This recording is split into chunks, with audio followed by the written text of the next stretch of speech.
Shock Piece: The Search for Freedom, a novel by C. Nguyen. Chapter 20: Secondhand Trading and Uncle Tam, a South Vietnamese disabled veteran. In line with changes in the country, many prestigious neighborhoods gradually underwent cosmetic alteration. Trin could not remember when it had begun, but the clean cemented front yard of her townhouse strip was leased almost all at once to peddlers for daylight trading. The popular market of Saigon at the time. Their front street became a market overnight. Trin's house was no exception, and the rental income helped bring food to the table for them. It was a relief for Mother, the extras that added to her income from selling trips. It was noisy, with customers bargaining and quarreling, a real contrast to the elegant facade of just a few years before. Not many factories were allowed to operate after the fall. Everything was scarce after 3 years of minimal production due to the shortage of raw materials. Most were from surplus storage, but the sources were running dry or were out of date already. Saigon had nothing new to offer consumers, with every industry at a standstill, and therefore nothing was produced. Everything was consequently recycled or repaired, and then sold up in Saigon. Everyone had to sell some of their belongings to be able to buy something they needed in return.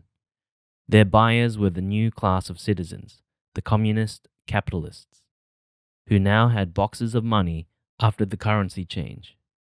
All the large furniture was gone, leaving them mostly with smaller items, and so the second-hand trade flourished.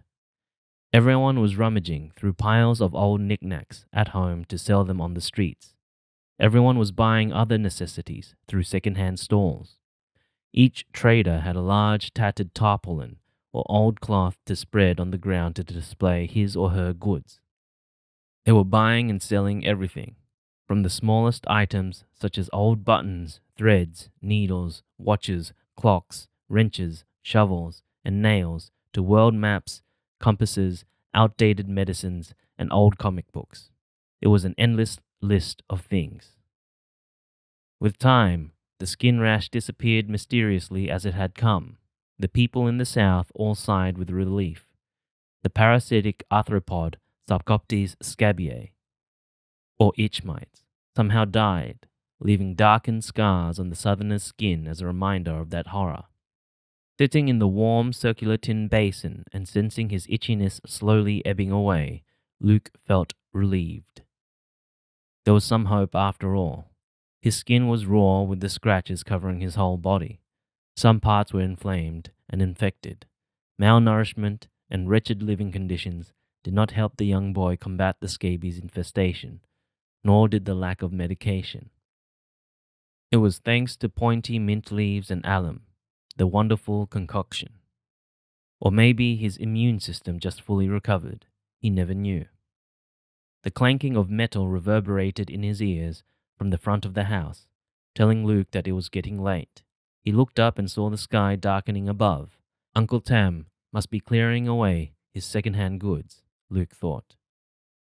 He was a trader of spare parts, everything from automobiles, motorbikes, and bicycles to dishwashers and rotor blades for catamarans. He rented a corner inside Luke's living room as storage and the front cement yard to display his goods. Luke called Uncle Tam uncle the way all Vietnamese people call the elderly by terms of endearment. Uncle, auntie, sister, or brother, out of respect, regardless of their real relationship. Uncle Tam was a disabled veteran from the previous regime in the South. A short stump protruding from his right shoulder was what was left of his arm. A long, livid scar crossed his right cheek from eye to the lips and made him look harsh and ferocious. However, he was the kindest man Luke had ever known, even though he used crude language sometimes to mask his gentleness. His skeletal body would once have been muscular in the old days, as the shapes and the curves were still there, but no longer the bulk. Luke and Trin used to sit chatting with him in their free time. The two young kids enjoyed listening to the old soldier talk about everything from the past to the present. He was bold and blunt, indifferent to tales the informers were telling about him. As he said, I am maimed, ugly, and have no one. So if them spies want to put me into their jail hole to rot like most of my mates, then let them. I won't need to take care of my own well-being anymore, so there. Drin would giggle at his remarks and tease him a bit. But Uncle Tam, jail is no fun, and you won't have kids like us to chat with you. Besides, if someone were looking at you from the left side, then they would see a handsome face and a full figure, not ugly at all. Very handsome indeed. Luke added, Yeah, Uncle Tam, you had better turn your left side toward people all the time and not let them see your right one. Then the girls will notice you right away, right, Drin? Drin agreed readily. Yeah, do that, Uncle Tam. Give them your left side to look at, and then they'll swarm all over you, and you'll have to swat them away like flies in no time. Tam smiled sheepishly like a young boy and slipped into the common accent. Kiddies, I don't want girls looking at me, so don't you get all excited about it, he scolded, pretending to be annoyed. Don't be daft. Drin ignored him and continued. But I saw Auntie Trin glancing at you all the time when she was preparing coffee for customers, and you smiled at her real cute when she gave you a cup of coffee the other day. So don't go denying all that. We saw it, didn't we, Luke? She winked at Luke conspiratorially. Luke laughed merrily, seeing the chance to have a bit of fun with the veteran. He agreed at once. Yeah, you two are eyeing each other all the time. I saw it too. Unprepared for the kids' attacks, the South Vietnamese veterans went red. Nah, nonsense. Go away, kids. You're too young to notice anything like that. Silly monkeys. He shooed them away, embarrassed at their remarks.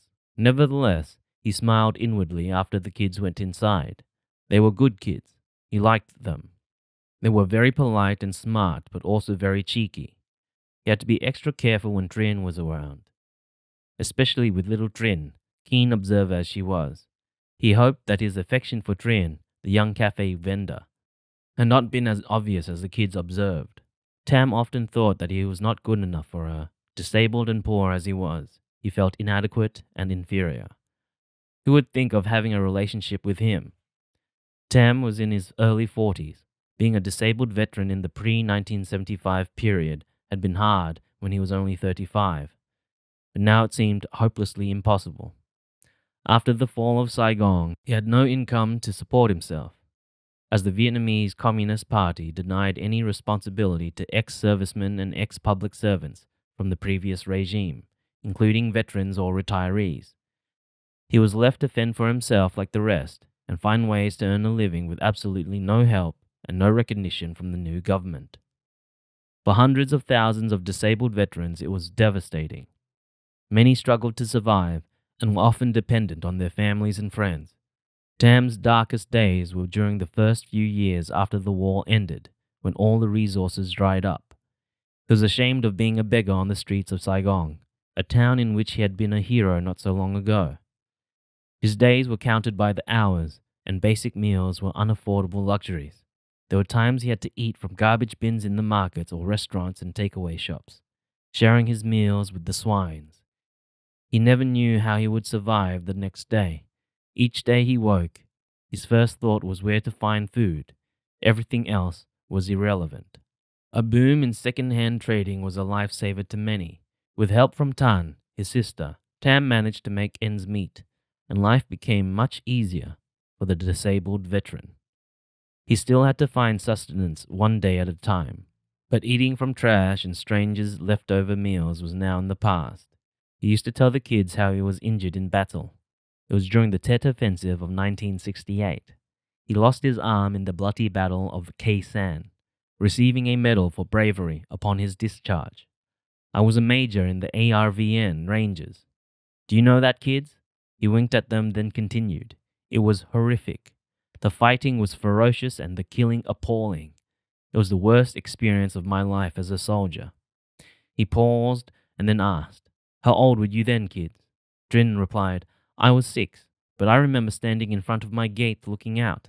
There was black smoke and fires on the horizon at that end. Drin pointed in the direction of District 3, where the dense population of blue-collar workers lived. There were people running wildly on the streets, some covered in blood. They cried and screamed. Children and mothers were clinging to each other in terror. I was scared, but I still wished I could go out and play like on a normal dirt day, oblivious of the gunfire. At first I thought it was firecrackers on New Year's Eve, but it was real gunfire, and my parents were so upset. Then we were ordered to go to bed without any usual ceremony of a dirt day. I yearned for a new year to be able to wear new clothes, to receive lucky money, or lisi, and eat festive food like bantek or rice cakes, and tetkar or slow-cooked pork in coconut juice and fish sauce. And I cried so hard because I knew that was impossible. It hurt so much, but no one noticed and no one paid attention, and I cried in bed that night. Then I was so disappointed when it was just gunfire, bombing, and people running on the streets the next day. There were no firecrackers, no smiling, no wishing of good luck and best of health, of prosperity, and no laughter, just crying and screaming. I only thought of my disappointment, and I didn't care if the children were scared to death out there, away from their homes. It was selfish of me, wasn't it? Drin lamented. No, of course not. Tam rejected the idea. That's a natural thing to wish for, Drin. You were just a little girl. You were not selfish. You just wanted to have peace. Didn't we all want to have peace? Perhaps that was wrong from the very start of this war. They always wanted to fight, and we only wanted peace. They were so bloodthirsty, and we were a peace-loving people. You see, they won because they meant to advance and fought to achieve their goal, however mean and barbaric, and they attacked and kept on attacking. We didn't even retaliate. We were only trying to defend. Damn it. Tam paused. He looked at them apologetically, following his burst of emotion, and then resumed in a gentler tone. Dirt was supposed to be a ceasefire period, but the Viet Cong didn't care. They violated the Paris Accord agreement, as they always did. We were taken by surprise and we lost many important cities to them. More than 100 cities and many provincial capital cities were attacked, and we lost them initially for a week or two, longer in some parts, where, in the central region and Khe Sanh, near Saigon, were lost to the VC for more than 2 months. Many districts in Saigon were taken too. The most gruesome, brutal battles actually happened during that major offensive, with bloody fighting, shocking treatment, and barbaric conduct from the Viet Cong, especially the brutal massacre at Hue. Hue was in their hands for 2 months, and the killing was horrendous. But the world was not shown that. They only saw the shocks they received from the South on television. It was real-life television. The world thrives on real-life television, and Vietnam War provided that. See, the communists did not allow journalists to observe their battles, only when they wanted to tell their side of the story. The South, with its half-baked democracy, always gave out the wrong messages to the outside world. That was very unfortunate for the South, and consequently, we lost.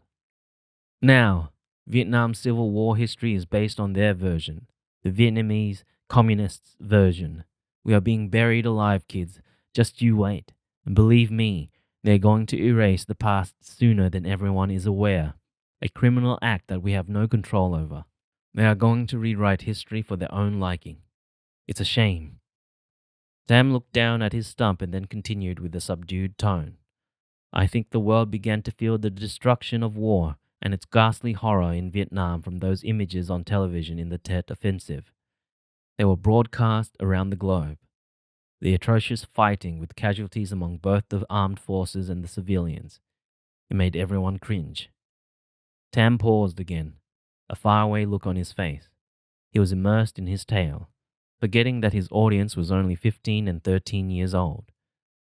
Changing tactics, the Viet Cong, under the command of their General Vo Nguyen, believed a full offensive on scattered populated towns and places in the south would bring a total uprising and ultimate victory.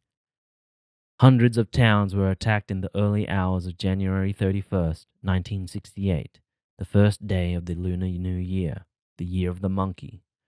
Those bastards. The most horrific battles of the war occurred and left many unforgettable images with all of us, especially the world out there. The Viet Cong was successful at first because of the surprise factor, but then they lost quickly afterwards. They thought they could provoke a general uprising from the combined force of the people from the South. But of course, nothing happened, apart from destruction, terror, and death, as in all wars. That was how Tam began the story normally, and the kids always listened in awe, even though they could not fully comprehend the politics in some parts of the story. He continued, however, perhaps we lost the war because of winning the Tet Offensive. I know it sounds contradictory, but it might be true.